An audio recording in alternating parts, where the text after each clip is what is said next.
So right now we're going to do our pre-fight debate about David Price versus Tiger Tony Thompson 2. Obviously Price has now just came off his first defeat by knockout.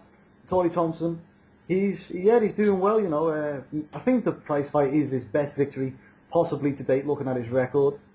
But other than that, he's a top heavyweight, I guess now. You can't really deny that. And Price is now ranked, by the way, number 4 in the UK heavyweights. And I guess that shows that the fall down is much rougher than the climb up. So I'm going to just go from left to right on how I see it on my screen. So we're going to start with who do you think actually wins this fight? And we're going to start with Chris. I've gone full circle on this fight, mate, guys. I want David Price to win. My heart wants him to win, but I just don't think he's had enough time or enough ring time to improve and get past Tony Thompson. I think the same will happen again. I think Thompson will catch him and it'll be all over. Okay. Armando, what do you think? I think, given the circumstances of the last fight, I mean, obviously, how can you not think Tony would win again? I'm going for Price, but I think he might squeeze it through, but he'll fight a boring, cautious, defensive, Vladimir-esque style fight, and it'll be a dull, boring fight, and he may win on decision, probably. Mm-hmm. Okay, what do you reckon, Ryan? Well, I mean, in the first fight, I thought that Price was just going to go out there and knock him out in the first sort of 4 rounds, a bit like, you know, what Vladimir Klitschko did to Tony Thompson. But from what I remember of the fight, he was dominating the fight, David Price. He was sort of dominating it in inverted commas for like the first, 4.5 minutes, and then he got caught by some sort of good shots. So in that sense, as long as he keeps his guard up better this time and he's a bit more cautious and he's a bit less anxious to, throw those bombs, then he could, he could knock him out or he could go the distance. A bit like Seth Mitchell versus Banks, where Banks knocked Mitchell out early on in the first fight, and then Mitchell sort of bored the joint out or stunk the joint out in the second fight. So I think that Price is going to win, and I think he's a worthy favourite. Okay, that's good. Paul, what do you reckon, mate? We're going. Yeah, I really, really hope Price wins, because if he doesn't, then, where does that leave his career? But thinking about it, you know what? I think we're going to see a completely different David Price in this fight. I don't mean in the sense that he's going to be absolutely amazing, but I think he's going to do a lot of things we've not seen before. I think he's going to pump his jab out, and he's not going to get overexcited, and he's not going to really go for Thompson. So I can see him just boxing to a safe decision. I can't see Thompson knocking Price out again unless Price gives him the opportunity, and I don't think Price is going to make the same mistake twice. I can see a decision, to be honest. A decision with Price. Mm-hmm. What do you reckon, Steve? I really want Price to win, but I can just see Tony Thompson catching him again. I just think Price will have some success, and I think he'll just stay in that pocket again, and I can see him getting caught again. I can. Mm-hmm. As much as I don't want it to happen, and I think it might. James, what do you reckon? I was a little bit like Chris, sort of to-ing and fro-ing about what I thought, but I think that, first and foremost, they underestimated Tony Thompson for a kick-off when they made the fight originally. I mean, he's only lost 3 times, twice of which is to Vladimir Klitschko, which is no disgrace. Mm-hmm. But I just don't know how much he can change. Like, I know they've got sort of Lennox Lewis in the corner, but at the end of the day, Lennox Lewis isn't a trainer.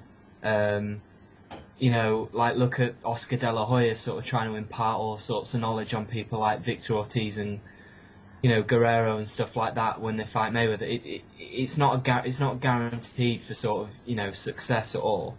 Mm-hmm. David Price, he's been stopped in the amateurs. There's massive questions about his chin.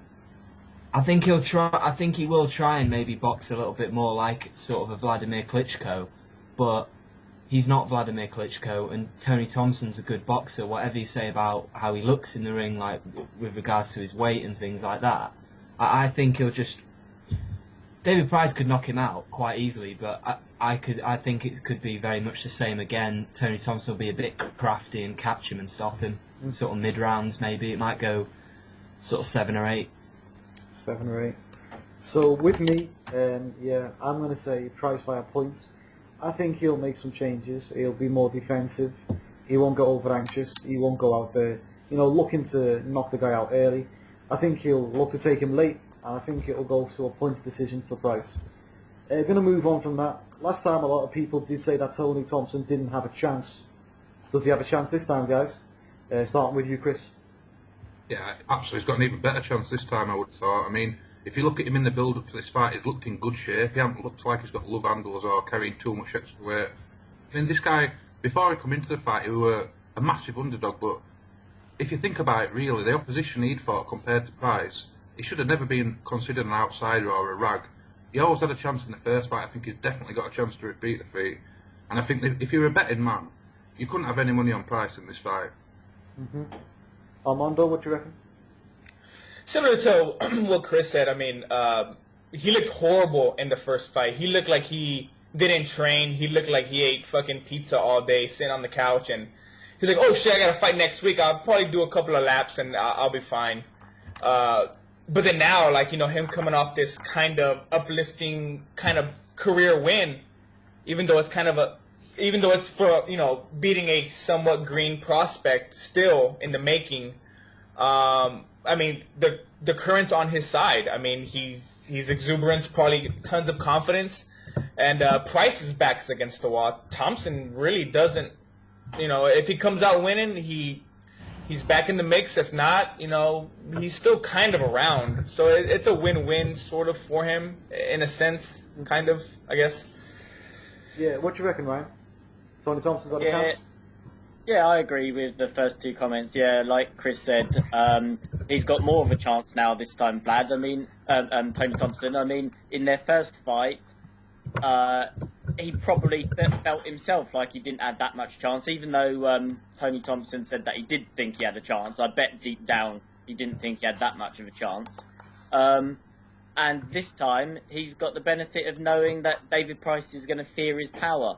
So David Price could actually end up, being sort of scared into a shell, keeping his guard up too much, not throwing enough, or whatever. So I think Tony Thompson could sort of scare the life out of Price and win. But, I'm still going to be biased and think that, David Price might just pull it off. Yeah, what do you reckon, Paul? Yeah, of course he's got a better chance. He's got a better chance than last time. As we've said, he looks far better than he did last time. He looked he looked very, very fleshy. He looked like as Armando said, he looked like he wasn't bothered going into the last fight. For this fight, he looks brilliant, he looks trim, he looks fit. One thing I've read as well is he's got a job in like a Washington, government facility or something like that, as a security guard. And one thing I read is, for the last fight, they only gave him 2 weeks off to train. Whereas for this fight, they've given him a 3 full months. So he's had a full camp. Yeah. A full camp this time. So, yeah. And as Ryan's just said, Price knows what Thompson can do. Price won't be fearless like he was last time. So maybe he's got the mental edge on Price. So, yeah, he's definitely got a better chance. Definitely. Okay. What do you think, Steve? Yeah, he's got to have a better chance this time, hasn't he? Like, say, with the training camp and all that kind of stuff, He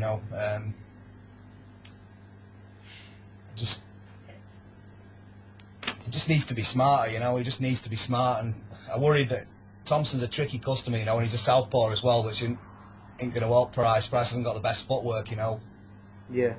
It's a worry. Definitely a worry. What do you think, James? Yeah, well, he's 100% got a very good chance to win the fight. Yeah, I don't see how he could sort of argue it otherwise, being completely honest. I don't know why he was such an underdog the first time round, either. But, in regards to physique and training and things like that, physiques and you can be sort of, ripped to shit. It doesn't matter. Like, look at Denton Vassell and Frankie Gavin, at the weekend. Like, Frankie Gavin doesn't look like a physically imposing, particularly fit guy, and he boxed the shit out Denton Fazal at the weekend. Yeah. So, yeah, I mean, he's obviously been, like Paul said, he's been given the full camp. I didn't know that. That's something to worry about, because obviously Price is a fully fledged professional, devotes his every waking minute to essentially training for fights. You know, I mean, he tried to sort of hint that maybe he took things a little bit for granted, was believing his own hype and things like that. Maybe there was a little bit of that, but I don't buy into that too much. I think the bottom line is he's got fundamental flaws. Look at how he got knocked out. He tried to throw an uppercut on the inside with his left hand just completely down by his hip. Mm-hmm. You know, it was really, really bad defensive work on the inside why he got knocked out. So I think he can change, but it's very, very difficult. And it's not like he's changed trainers or anything like that. Yeah, I can just see it going in the same way, but just lasting a bit longer. Okay. You know, I definitely think that Tiger's definitely got a chance in this fight. You know, like I said, he's got most of his KOs early. He is truly heavy-handed. He's experienced. Now, that's dangerous. I don't know what anyone says. That's dangerous. You know, he has actually said recently that he has a plan though. If Price is trying to box him, he will walk Price down. So maybe he's now underestimating Price's power. Anyone think about that? I mean, could be. You know, he didn't really truly taste the power last time. I wouldn't have said. You know, if you look at how it did, maybe if he comes in and you know he's underestimating Price's power, maybe it's a switcheroo, the old switcheroo, and he ends up getting knocked out instead, underestimating his opponent. But we'll see. He definitely has a good chance. I just want to see what happens when he goes late in a fight. At the age of 41, will he be able to have such heavy-handed power in the later rounds of the fight? I don't know, because if he doesn't knock you out early, you end up going the distance with him, or beating him in terms of like Vladimir Klitschko. But we're going to move on from that. You know, Lennox Lewis is opening a special boxing academy in Jamaica for gifted individuals. Price is expected to be the first prospect to train there. Oh, well, he has done. So what do you guys think of this, and do you think it will make a big difference, or any difference in this fight? We'll start with you, Chris. Yeah, I think defensively for sure, but I think, you know, we haven't seen it in a fight yet. This is my issue. This is why I think people might be overlooking what happened in the first fight. It's alright saying Lewis is there and he was a good defensive fighter himself, but Price has not been in the ring. You've got to be in the ring. We've got to see with his own eyes. You can't just predict blindly and say, yeah, he's going to have improved, because we don't know if he has. I mean, the fundamental flaws in the first fight, like James said, his left hand. I mean, that's a big issue. That he must have spent loads of time trying to rectify that problem, but it's a massive issue. Could be. So next up is Armando. What do you think, mate? Well, the question is him getting help from Lennox, is it going to be beneficial to him? Yep. Is the question. Well, I mean, any you know, help from any ex-champ, as great as Lennox was, it is obviously a plus. But in the end, I mean, is Lennox going to be ringside, you know, telling him what to do? Yeah. Is he going to be doing that? Yeah, he's going to be there. Oh, wow. I see. I didn't know that. Okay. Now, the thing is with that is, like, could he do, is that enough time to kind of change or tweak a little bit of Price's fight style? Is Lennox going to show him how to fight like a big man instead of going in there and just trying to land the big bombs? Because, like, everybody knows he's got a little bit of a chin problem. Maybe he'll show him how to fight a little bit more responsibly and fight like a big man instead of trying to go in there and fight a phone booth fight. But in the end, yeah, it could be beneficial, but in the end, it's going to be Price in there doing the punching, and maybe his confidence won't be as high as it was. So we'll see. We'll see when the time comes. Moving on then, Ryan, what do you think? Before I say anything, so I'm asking this to Mark. Yeah. So what is Lennox Lewis's actual sort of job title with David Price? Because David Price's trainer is Franny Smith. Yeah. So he's been brought in to train him as well, I think. so Like an advisor. Yeah. Yeah, I don't think he'll be working the corner, but he'll definitely be the, you know, like talking to Price in the dressing rooms and stuff like that. He's been involved in the fight, in the training, so training camp, yeah. I just don't think he'll be waiting in the corner or anything like that. I think that's still what Frank Smith is doing. Yeah, he's going to be sat in first. He's already said that. Bullish. All right, well, yeah. I mean, but you know, like what Armando said. At the end of the day, Lennox isn't going to be in the ring, so you know, you can tell him, you know, every single thing that he's ever achieved in his life. You can tell him how he won an Olympic medal, how he beat, you know, Tyson and, you know, Bo at the Olympics or whatever. But it's still not going to, you know, mean a damn if David Price gets hit in the first round, like flush. So, yeah, I think it'll be beneficial, and I think it's interesting, especially because, you know, giant, best British heavyweight of all time, training this giant prospect. So it's interesting, but I'm not sure how much it's really going to play a part. I think what will play more of a part is if Franny Smith has, you know, worked out a better game plan for the second fight, because obviously David Price is not going to want to go in there throwing bombs for the first round or two and then getting knocked out, and he's not going to want to get caught up into a brawl either. So I think it's got more to do with the game plan than any advice that Lennox might have given him. Yeah, well, that's good points. Very good points there. Paul, what do you reckon, mate? Yeah, I think Lennox will have definitely helped him. He'll have helped him like in the gym, working on certain stuff, like you said, to bring his left hand up. But I think what will have helped him more is he'll have spoke to Lennox Lewis about that first fight 100,000 times. Lennox Lewis went through the same thing himself, didn't he? I think he was knocked out in the early 90s. Lennox Lewis will have told Price, he'll understand how Price felt.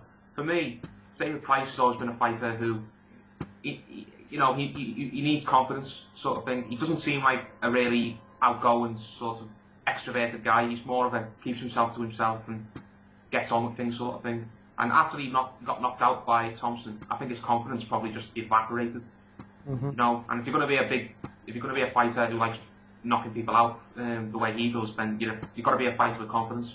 So I think Lennox Lewis that's what Lennox Lewis will mostly have been doing. He'll have been more trying to help Price get over it mentally than get over it physically, sort of thing. He'll have sat Price down, spoke to him, got inside his head, see how he's feeling, and kind of told him how to kind of put the ghost to bed, sort of thing. I think that's what Lennox will have done more than anything.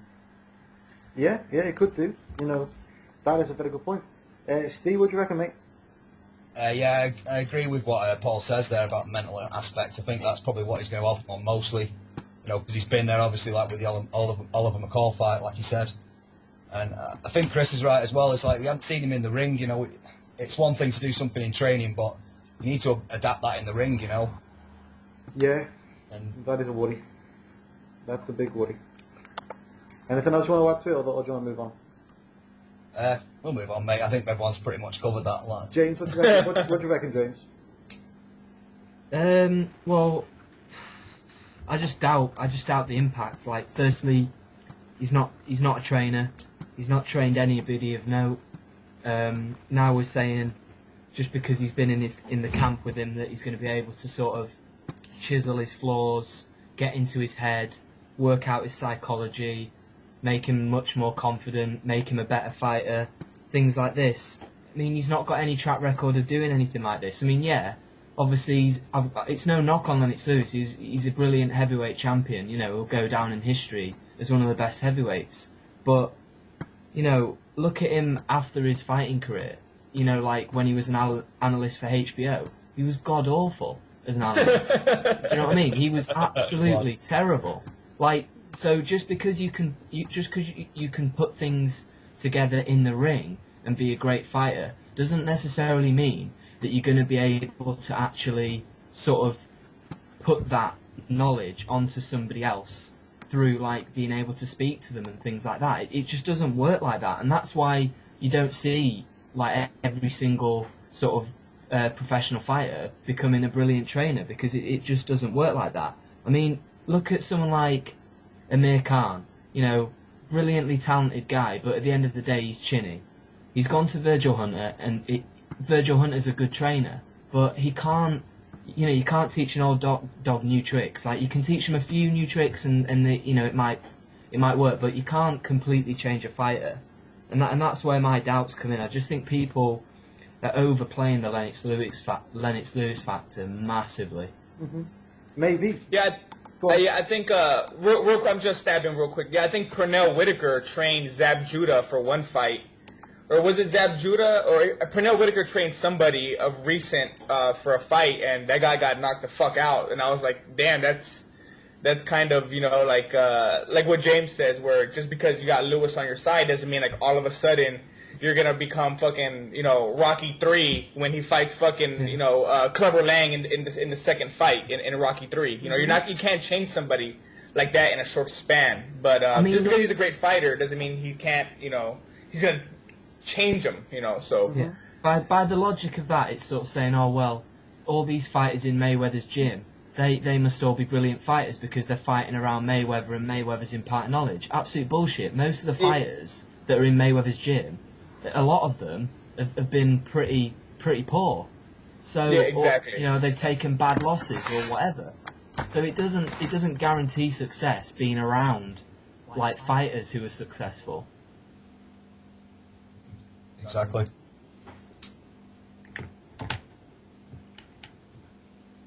Mark? That's Mark gone. No, I'm here. Oh, yeah. Was there a problem with the thing or something? Yeah, for a second there was nothing going on. I was like, shit. am I the only one? But go ahead. Okay, yeah, like I said, at one point, Freddie Roach was a trainer, a fighter, and then he became a trainer, and he wouldn't have had a track record, and he's done all right for himself. So it must come down to the individual. We'll end up seeing what Lennox Lewis has done, but Price has got two issues in this fight that Lennox Lewis needs to do something to: his chin and his inexperienced corner at the top level. Now, he's been at the top level, and he brings in experience, and that's where he actually does, help the corner out and help out Price in this fight.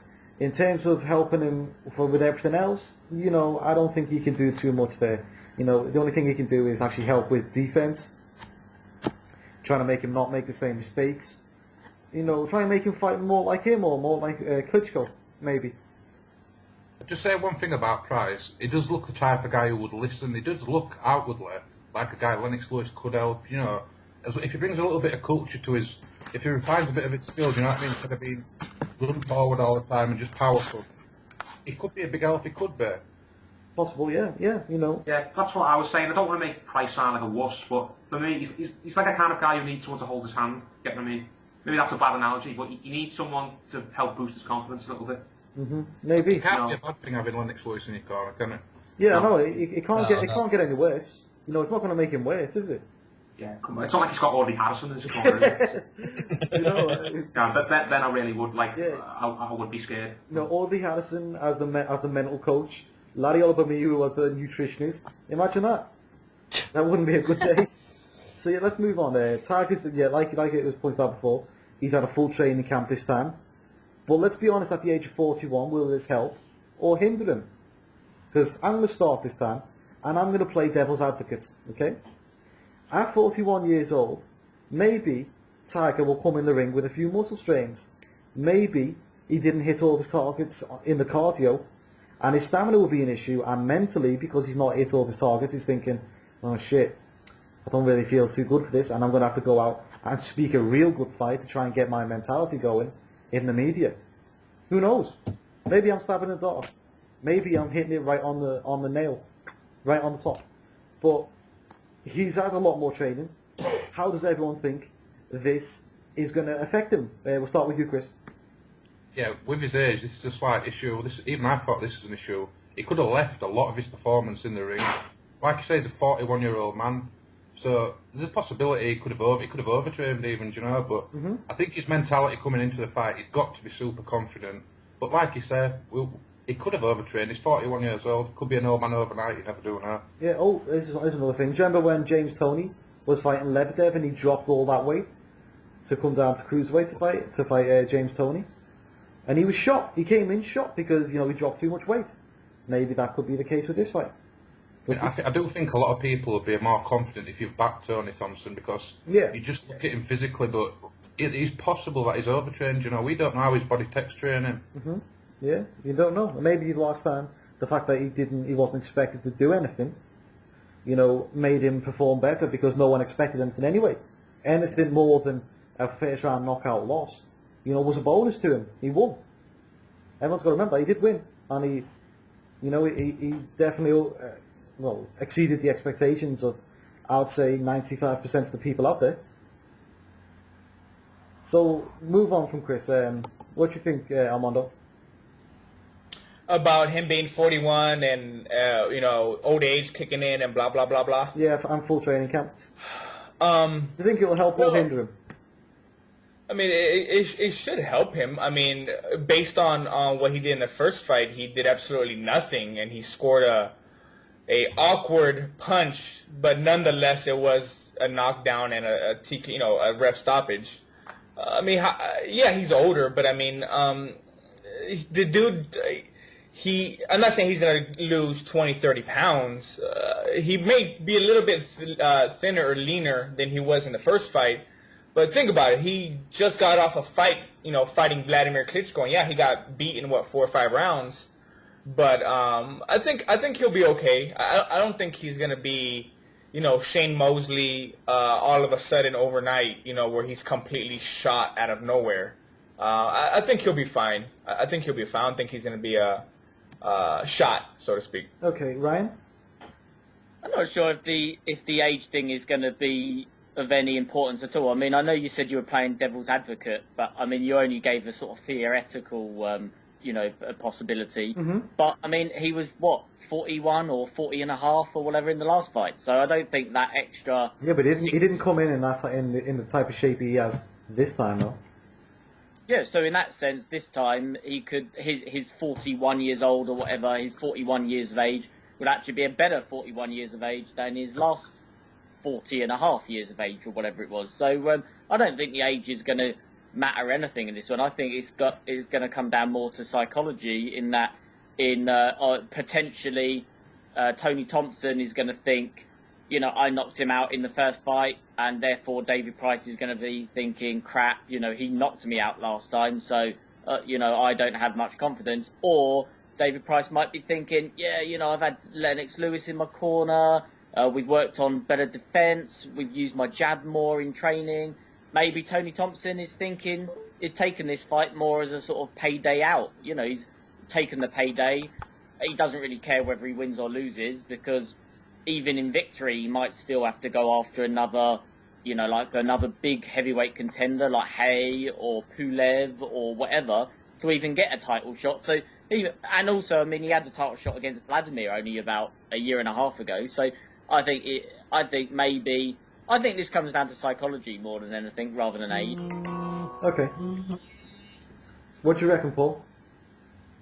Well, I think his age will play a factor if the fight goes long, to be honest, because I know he's got himself in shape, but he's 41, and how many 41-year-olds do you know that can do 12 rounds easy? Only the greatest. Only the top elite fighters. Only a really good point is Tony Thompson's last 5 fights, none of them have gone past 6 rounds, so he hasn't been the full 12, in a while. So I think that plays a part. I think the last time he went past 9 rounds was when he was knocked out by Vladimir Klitschko the first time. Mm-hmm. And he was shattered then, wasn't he? So. Yeah, so he's not been in a long fight for a while.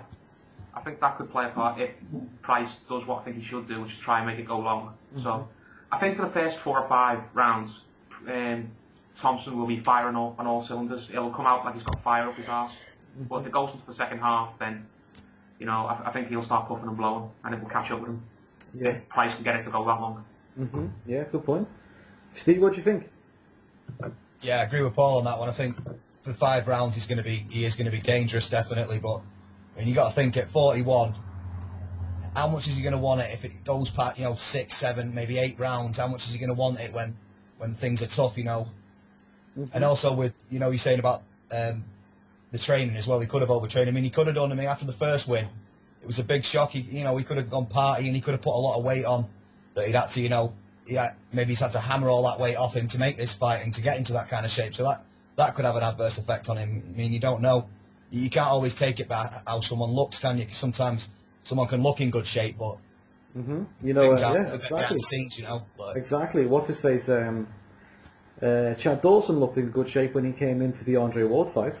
I was going to use that analogy actually. Mhm. Right, And he definitely. got He did slaughtered. fantastic. Yeah, he got fucked up big time, didn't he? So. And he's Couldn't not, do anything, could he? no, and he's not looked the same since. So we don't know. I wouldn't count it out that he's not overtrained or anything like that. What do you think, James? Well, I've only seen a couple of interviews with Tony Thompson, but he seems like the sort of guy who's quite matter of fact, doesn't seem to get fazed by very much. So I don't really think psychology plays a big part for him. I just think he turns up and he sort of takes an attitude of whatever's going to happen is going to happen. Even after he actually won that fight in the post-fight interview, he was very sort of chilled out, cracking jokes about how he was eating donuts and whatnot in training camp.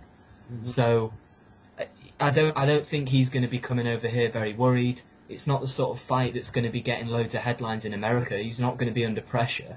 If anybody's under pressure, it's David Price. Mm-hmm. He's fighting in his hometown again, and he's expected to win. He's expected to show. Is he? I think he is. I think the paying punters will be expecting him to turn up and win the fight. It's a make or break for a minute. Yeah, this is huge pressure on David Price. He knows if he takes another loss here, it's a very long road back. I mean, look at Seth Mitchell, backed by Al Heyman, backed by HBO. If he lost again to Jonathan Banks, his career would have been not over necessarily, but very nearly over. It's very hard to come back from two losses against the same guy that you're meant to beat. Yeah. But the thing is, Tony Thompson, I agree. If it goes the distance, you'd probably be favouring Price. But Price hasn't necessarily proven he's brilliant at going the distance either. A lot of his fights end early as well. Mm-hmm. But Tony Thompson is the sort of guy who anybody below the elite level, i.e. Vladimir Klitschko, he knocks them out in the first half of the fight. So David Price falls well into that category. Yeah. Well, so he did. Yeah. Yeah, and in terms of the overtraining thing, I think that's definitely a point to make. He might overtrain. But I think, to be fair, he's shown turning up in the last fight that if he feels like he's getting a bit tired or he's overtrained, he'll probably just nip to Mackey's and chill out for a couple of days, won't he? So I don't think that's going to be too much of an issue when it comes down to it. Mhm. Maybe. Moving on then.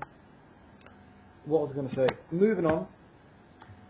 Everyone probably agrees that David Price has got chin issues. Yeah. Everyone agree? Yeah. Yep. Yeah, Definitely. So, what is the definition of a bad chin? Chris, just a sentence. Well, if you get shook up or you get dropped, that pretty much proves you've got a bad chin, in my opinion. Okay. Well, And he has been shook up. so has Juan Manuel Marquez got a bad chin? Since that's devil, you're playing devil advocate again here. Yeah, I know. But Punch resistance is different to having a bad chin. If you've got bad punch resistance, you're like Amir Khan. That's what I define bad punch resistance. A guy who goes down, but can get. Do you know what I mean? can get back up. Yeah, can get back up. A guy with a bad chin is not getting back up. So what's David Price got? I would call him chinner. He got up, didn't he? Yeah, but he was out on his feet when he got up though. He was wobbling about a bit. I know referee were a bit quick to stop it, but he was wobbling all over the place. Okay. What do you think, Armando? What's your definition of a bad chin? Well, I mean, Marquez, JMM has been down multiple times, and you can maybe call him chinny, but he somehow manages to continue to fight, and most of the time kind of win back the round or kind of fight his way back, from the knockdown. I mean, there's two different kinds of chins. You got the JMM kind of chin who gets knocked down from time to time. Lamont Peterson, he's been knocked down by a lot of people, but he continues to get up. Does he? Well, yeah, I mean, he got dropped early by Khan. He got up. I mean, he got dropped by, Ortiz, Bradley. So you can say he's got a chin, but he has, like Chris said, he's got resistance. Look at Andre Berto. Andre Berto's been down a couple of times against Ortiz and Guerrero and stuff like that, and he always manages to go the distance. Somebody like Price, somebody like Khan, You know, they got chin problems, but they never bounce back from those knockdowns. They never really fully recover. And now look at Chad Dawson. You never fully recover. Mm-hmm. So that's my 2 cents. So What are your thoughts, Ryan? Yeah, I think Chris and Armando are right that there are sort of different levels of chin. Like, I don't know what the official wording would be. Like, chinny is what I would say, like Amir Khan is. He's chinny. David Price is possibly chinny, but I think it's a bit early to say because we only know that he's been down at amateur level and he's been down once at, pro level. So I think it's a little bit early to call him chinny, but I definitely would lean towards that rather than saying I don't know which one is worse, punch resistance or bad chin. Like, I'm not sure. Like Hagler, Lamotta, Johnny Tapia, Muhammad Ali, all of those guys had like elite chins. But look at somebody like Ali, he went down. George Foreman went down. Lamotta went down, although on one of the occasions he went down, it was a dive. Yeah. Calzaghe had an awesome chin, and he went down 4 times, I think. Mm-hmm. Marquez has got awesome chin. Does he? Does he have an awesome chin? Who, Calzaghe? No, Marquez, I thought you said. I think so. Marquez has got an awesome chin. Well, how many times have you been down? About 7 times, I think, probably. Against again, guys like Katidas, who's not elite level? Not world level? Marquez went down 3 times in the first round against Pacquiao, Mm-hmm. got back up every single time, wasn't even hurt. He was like straight back in there with a broken nose, and he went the 12 rounds. And he was down again against Pacquiao in the next fight. He was down again in their 4th fight. He's like Calzaghe. He gets a flash knockdown, and then he's straight back up, and he doesn't care. Tyson Fury is another guy like that. He's been down about 3 times, I think, and every time he gets straight back up. And I know some people go, oh, he's chinny, but he's not like Amir Khan chinny. He gets knocked down, he gets straight back up. Yeah, the guy comes in there throwing all guns a-blazing, but he's not getting hurt or anything. He's just like, he sort of makes it hard for himself. Guys like Tyson Fury, they make it hard on themselves. They fight with some flaws, they get hit, they get knocked down, and then they make it hard for themselves. But he got knocked down by low punching cruiserweight, low power punching cruiserweight. But he also got knocked down by Pike Chick. Another low puncher, or more heavy-handed puncher. But he wasn't hurt at all. Like, he got knocked down, but he wasn't hurt. It's a bit like saying Joe Calzaghe got knocked down by Roy Jones Jr. 2008 Roy Jones Jr. So we're talking about one of the worst, heavier fighters in the world today. And so what does that mean? I mean, he also got knocked down by bloody Byron Mitchell. Mm-hmm. So I think that sometimes guys just get knocked down. Maybe it's like a problem with their footing, or maybe it was just a sort of off, what's it called? What's it called? Like a snapshot that you don't see coming or whatever. Flash knockdown. Flash knockdown. Flash knockdown, and it doesn't really matter all that much. And then you've got the guys like Amir Khan who just can't take a jab. I mean, look at Herbie Hyde. Herbie Hyde, one of the most talented fighters of all time at heavyweight, definitely one of the best heavyweights of all time, couldn't even take a jab, and that's why he never won any big fights. Well, here's another question: Why are we saying that Amir Khan can't do that? But he's got up almost every time, hasn't he? He got up against Garcia. That was on bad knockdown. He got stopped on his feet. Well, that's what I mean, though. I mean, he got knocked down by Garcia. He was up, and he was all over the place. He got knocked down by Maidana. He was all over the place. Credit to him for lasting the distance against Maidana. He got knocked down. He didn't get knocked down by Maidana. In round 10th round. He went down? He didn't get knocked down. He didn't get knocked down. He got beat pillar to post. He got beat up. He didn't get knocked down. Okay, he didn't get knocked down. Okay, sorry. No, he didn't. No, he didn't. Sorry. Yeah. Okay. Yeah. But I mean, still, even out on his feet, he was out on his feet in that sense. Then Prescott completely knocked him out. But I mean, you don't have to go down 100 times to know whether someone's chinny or not. You can just sort of see it when they take a jab and they buckle backwards 3 paces. You sort of know that something's not quite right. Okay. Paul, what are your thoughts? I go now, yeah. Yeah. I look at it a different way, to be honest. In my opinion, the best chin in boxing is the chin that doesn't get hit, and the worst chin is the chin that gets hit too much. Okay. If you ask me who's got the best chin in boxing, I don't say Carl Froch or Shane Mosley, anyone like that. I say Floyd Mayweather. So Arturo Gatti's got the worst chin then? Sorry? Arturo Gatti's got the worst chin. Or No, had the worst chin. Alright, he's not got a terrible chin. What I mean is, you judge how good a chin is by how you keep that chin out of harm's way. For the most part, Floyd Mayweather, in my opinion, he's got the chin everyone should want, because it's the chin that doesn't get it at the end of the day. For Amir Khan, he's got a crap chin because he lets that chin get smashed. To be honest, he could have the worst. It's a certain fighter could have the worst chin in the world, but it doesn't matter if it doesn't get it. You know, in terms of punch resistance. Do you know what I mean? So David Price, he does get. Before he got knocked out by Thompson, he took a bit of punishment off Matt Skelton, didn't he? Yeah, all 2 seconds of it. Well, Matt Skelton caught him off guard and landed a couple of shots on him. So it's all about your defence, in my opinion. So as long as he doesn't get, he adjusts to make sure that he doesn't get hit, then it doesn't really matter then how thick his skull is, how good he can take a punch, a forceful punch. Okay. Okay, that's interesting. Steve, what do you think? Yeah, I agree. Like, I think it's, anyone could be shook up, I think, in the ring, but it's just, it's whether you can recover quickly enough and, get your senses back together to, keep yourself. I mean, the thing with Khan is when he gets hit, he don't get his senses back for, minutes, 5 minutes or so. Guys like Hagler in the old days, he got shook up in the fight against Hitman Hearns, but he immediately recovers, and I think as well it's knowing what to do when you get hit. The thing with Khan, he's trying to run away. You need to get up close. You've got to smother the guy, and you hold on to him, make sure you can get through until your head clears, and then you go again.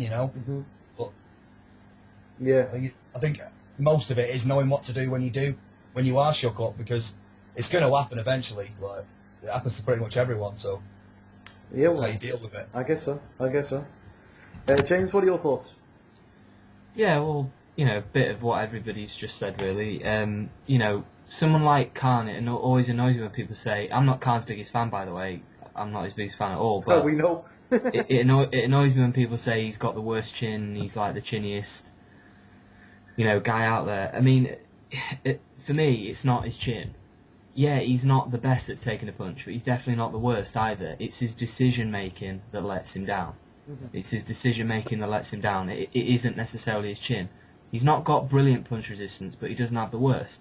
He got beat pillar to post against Maidana, and he came back. He did recover, and then he started beating the shit out of Maidana again later on in the fight. So, against Lamont Peterson, he took an awful lot of punishment. Yeah. But, most people thought he won the fight. Against Danny Garcia, apparently Danny Garcia is this vicious, murderous puncher. Well, he didn't knock Khan out. Khan was stopped on his feet. Yeah. Against Julio Diaz, he got knocked down, in the 4th round, and then he got shook up numerous times in the latter rounds, but he fought through it. So if he's got a ridiculously bad chin, he would have been knocked out all the times that he's been sort of clocked, but he hasn't. So I think Marquez has got a brilliant chin. I mean, he's never been stopped. He's been put down, but he always gets back up and he fights through it. I think David Price is different for David Price because he's in the heavyweight division. So we see, the most like one-punch knockouts in the heavyweight division and all the rest of it. So I think David Price is potentially chinny. We will see whether he can sort of make the right adjustments to take a better punch, but he's demonstrated that he can be finished off with one shot, essentially. So, I don't know how much more he can do, because it's not like he's draining himself to make weight or anything like that. I mean, you either have a good chin or you don't. And if you don't have a good chin, like Paul said, you've got to try your best for it not to get hit. I'm not so sure Price is skilled enough yet to go in against a world-class heavyweight in Tony Thompson and dominate him and win. Very interesting. That was actually quite interesting. So we're going to end it on this one. Was last time a fluke, Chris? I think Thompson walked him onto the shot. I think Thompson was waiting for him to get reckless. So in that manner, no, it wasn't a fluke. But the way the punch landed, you've got to say it was slightly lucky. I mean, it landed straight behind his ear. It couldn't have been a worse place. It's the worst place for anybody to get hit behind the ear because it takes your legs away. This is why the last question was hard to answer on him. He got shot behind the ear. I mean, it wasn't like he got whacked on the chin. Do you know what I mean? So it was lucky in the sense that it hit him behind the ear, but it wasn't lucky because he walked him onto it. Mm-hmm. Armando? Was the fight a fluke? Was the knockout a fluke? Was it the fluke? Like Chris says, it was a knockdown. Regardless, it was a knockdown. Unfortunately, it was just at a worst moment. Tony caught him. What was it? A left? Was it a left hook or something like that? Right. What was it that knocked him down? Yeah, we're right behind the ear. Yeah, right. Oh, was it? Oh, it was the right. Oh, okay, I thought it was the left. Well, unfortunately, he caught him. I mean, would other people getting that shot, would they be discombobulated too? Probably, because it's a very sensitive area back there.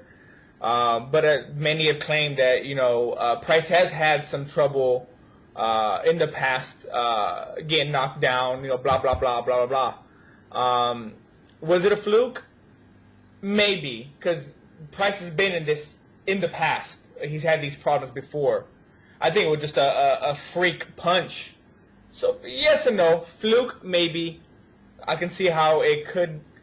I don't even know. It could be, but it couldn't be. Okay. You get what I'm trying to say, right? I get you. Ryan, what do you reckon, mate? No, I don't think it was a fluke because I think, you can sort of look at it as being a fluke because what you can say is, could a 41-year-old Thompson ever truly be better than a, really hard punching prospect or whatever? I suppose that's the sort of question. But I don't think it was a fluke because it was a well-timed punch and it was no more of a fluke than Rackman knocking out Lennox Lewis or McCall knocking out Lennox Lewis. Obviously, 10 times less important because it wasn't for the world title. But it was no more of a fluke than, when Rackman knocked out Lennox Lewis. So I think it was a well-timed punch. He hit it exactly when he needed to. And I suppose, the fluky part, you could say, is the fact that if I remember, wasn't David Price sort of caught up with him in the corner? They were sort of having a bit of a tussle. Then they sort of... Yeah, backed up to a corner then. I think they have a little bit of a tussle. Then just as they sort of separate, Thompson lands that massive overhand right into the ear. And so I suppose, some people might say, it was a fluke because David Price was dominating up until that moment and then he just let his guard down and he got whacked. But I don't think that is fair to say that because I think that if you get whacked because your guard is down, that's your problem. It's not the problem of the guy who's throwing the punch. It's your problem. Keep your defence up at all times. So I don't think it was a fluke, no. Yeah, what do you reckon, Paul? No, I don't think it was a fluke. I think, as Ryan's just said, it's unfair for Thompson to say it's a fluke. Mm-hmm. One thing I've noticed a lot about the punch that knocked him out as well is, you say it took his balance away, it hit him behind the ear, he lost his legs. When Price goes down, it's not like he stumbles for a second and kind of falls. He collapses. Do you know what I mean? He just he hits the floor in a second. Yeah. So do you know what I mean? It's like he was unconscious for a second. I don't know if he was, but that's what it looked like. If he'd have hit Price and Price had kind of, wobbled about and just kind of fell down into the ropes, sort of thing, lost his balance, then yeah, you could say, it was a fluke, it was lucky. But no, I think he hurt Price, to be honest. I really do. I don't think it was a case of Price just got caught and he was perfectly alright, he just couldn't get his legs. I think he was hurt for a good, 20, 30 seconds, and that was enough to end the fight, by the way he went down. So no, it wasn't a fluke in my opinion. I think it was a very, very good shot, very good, well-landed shot. Okay. Steve, what do you reckon? No, I don't believe it was a fluke. I just think it was just an awkward kind of punch, just like Chris said, where it landed, right on the side of his ear. They were kind of in close, and it's like Price kind of was moving away in the direction that the punch was coming, so he sort of came into it as well. I think that had an effect as well, and it, like Paul said, he collapsed like a sack of spuds, didn't he? He really did, and he just, his arms were dead by his side, weren't they? He just flopped straight down, Mm-hmm. he was hurt, like Yeah. definitely hurt badly. But What do you think, James? Well, I think that the way it landed could be seen as fluky. You know, behind the back of the ear, you know, he knocks your equilibrium. It probably was it was fluky in terms of how it landed, but I really hope David Price and his camp haven't got that mindset of, oh, we were caught with a lucky punch, because that was the line they were trying to give after the fight. I mean, Frank Maloney was even quoted as sort of saying he thought it was an illegal punch, which is slightly embarrassing for Team Price. I think the bottom line is he can be hit and he can be hurt. It's been shown in the amateurs. It's quite clear now. So, in terms of how the punch landed, it was fluky, but I could see it happening again. The way the fight was panning out, Tony Thompson showed that he could take a bit of punishment from Price, and he was waiting to sort of try and walk him onto a shot. Mm-hmm. So no, I think the way the punch landed was a fluke, but I don't think him knocking him out was a fluke. If you sort of see what I'm saying. Yeah. With me, yeah, I'm similar, you know. It's like this, isn't it? It's like I was talking to someone recently. I said, it's not what is this fluky? I mean, I'll ask you guys, is it fluky if, you know, a midfielder or defender in football runs up into the box at a corner, jumps up, closes his eyes, and the ball hits him in the face and just rolls into the net? Is that a fluke? Because he got himself, well, no, because he got himself into the goal-scoring position. It just, the end result didn't go to plan. But it still worked out for him. The point being, they all count. Could he do it again? I don't know. I guess we'll see. I guess we'll see on the weekend, but that's where we're going to leave it. We'll go through our predictions again now. Chris, who have you got? Yeah, I want Price to win, but I see Thompson knocking him out again inside 7. Armando? Rooting for Price. I can see Price fighting a cautious fight, winning by decision. Ryan? Either Price stoppage in about round 6 or points, but I'm going for the stoppage mid-round. Paul? You know, I said a decision at the start, but I thought about it some more. I think Price will win via a stoppage in about the 9th round, something like that. But I don't think it'll be a case of he'll just whack Thompson and knock him clean out. I think it'll be a case of either Thompson's corner pulling him out, or Thompson maybe quitting on a stool. Do you know when he's knackered as the fight drags on and he thinks, you know what, I don't want this anymore. I've got my money. So I think it'll be stopped after about 9 or 10 rounds. Mm-hmm. Steve? Price. Steve, what do you reckon? I'm going for Thompson inside 5 rounds. I could just see him just catching him. I really can. James? Yeah, I mean, I like Price. He's a great guy, and I'd love to see him win, and I hope he does. I don't think it's sort of like a situation where it's 90% chance that Thompson's going to win. I just think it's more of a 60-40 type situation. But yeah, I'm going to go with Tony Thompson by the 7th stoppage. Mm-hmm. Just a quick thoughts on the undercard.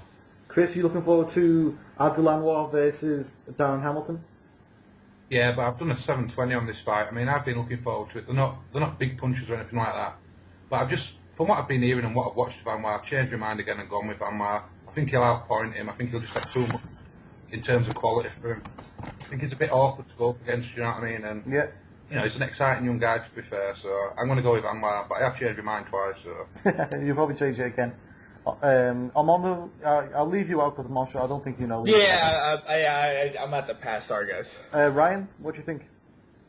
Yeah, it's a good fight. I mean, I can't say I know too much about either guy. I know that Adil Anwar is sort of once defeated, and he's been on, he's on a massive win streak, and he's a really talented welterweight. I don't know if he's going to be world level or whatever, but he's a talented domestic fighter. And Darren Hamilton is, he beat, who did he beat for the title? Was it Theophane or was it Theophane? Yeah, Theophane. So he beat Theophane for the title. So, he's quite a dodgy fighter. It's a really good domestic level fight. That's what it is. So, I'm looking forward to it as much as any other domestic fight. Paul? I can see this being a real clash of styles, to be honest. They're both tricky. They're both unique. They both knock big punches. They both like to. Don't forget who we're getting our tickets from. Yeah, okay, but I know, but I'm going to go for Adel to win. Yes. But I can see it being a real stinkeroo. No sort of match. I can see it really being. They'll negate each other, and it will just go to the scorecards. I'll probably go with toilet when this fight's on. Oh, you'd be going on your flaming old, mate. I'll tell you that. Not that I'll go with the toilet. I don't know decision. No, any other time. Steve, what do you reckon? Yeah, I'm going for Adel Anwar by decision. Like, he's an awkward fighter, and we know that he's got good lateral movement, and that he's a good counter puncher. But you could say that about Hamilton. He's also quite a good counter puncher himself. So I think it might be a bit of a stinker, to be honest. Like, I do, but I can see Adel Anwar doing more and getting the decision. Like, James. It's a difficult one. I think it's just a 50-50 fight, to be honest. Adel Anwar, he's got a bit of speed, he's got good movement, switch hits, he's awkward. But Darren Hamilton, he's sort of like, he's not really got a unique quality. He's just sort of competent. He seems competent at a bit of everything. So I could see it being like quite a sort of a bit of a stinker, to be honest. But I'll go for Darryl Hamilton to keep the title, because I think he's come from sort of like very humble beginnings. He's got a good camp behind him in sort of I always forget his name, Spencer Fearon, and I just think he's got sort of good mettle, and in a tough fight like that, I could see him sort of coming out on top, because I think sometimes Adel Anwar does a lot of posturing and posing, but sometimes doesn't actually land anything. So it could be a controversial decision. Okay. I thought you'd pick Darren. Brilliant, James. Brilliant. Anyway, pretty much everyone else thought Adil, so I'm quite happy about that. Obviously, I'm picking Adil to win in a unanimous decision on Masterclass, but I'm biased. And after this fight, he's going to go on and take the belt off Matisse. So, I'm only biased. I'm only biased, guys. I'm only biased. So, I hope we all enjoy the fights, and me and Paul are going to be there. So, thanks for doing this, guys, and I hope you guys enjoy the fight.